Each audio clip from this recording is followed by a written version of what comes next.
அவரை போல நம்ம கூட நெருக்கமா நம்மளை புரிந்து கொண்டு எல்லா விதத்திலும் நமக்கு உதவியா இருக்கிற ஒருவரை இந்த உலகத்தில் எங்கேயுமே கண்டுபிடிக்க முடியாது. உங்க மனைவி, உங்களுடைய கணவர், உங்க பிள்ளைகள், உங்களுடைய சொந்தக்காரங்க எல்லாமே ஒரு லிமிட்டு தான்.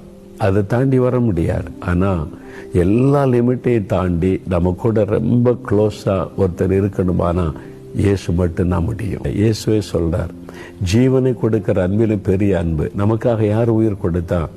எல்லாரும் ரொம்ப அன்பா நேசிப்பாங்க, ரொம்ப பாசம் காட்டுவாங்க, அன்பா இருப்பாங்க உண்மைது. ஆனா நமக்காக உயிரையே கொடுத்த ஒருவர்னா இயேசு கிறிஸ்து தான். நான் உங்களை என்னுடைய சிநேகிதர், ஃப்ரெண்ட் என்கிறேன் என்று ஆண்டவரே சொல்றார். ஆனால் இயேசு கிறிஸ்து எனக்கு தகப்பன், தாய், சிநேகிதர், எஜமான், என் மெய்ப்பர், எனக்கு நல்ல சமாரியன், எனக்கு ஆசாரியன், எல்லாத்தையும் சொல்றதை விட அவர் என்னுடைய பெஸ்ட் ஃப்ரெண்ட் என்று சொல்லும்போது என்னுடைய உள்ளம் மகிழுகிறது.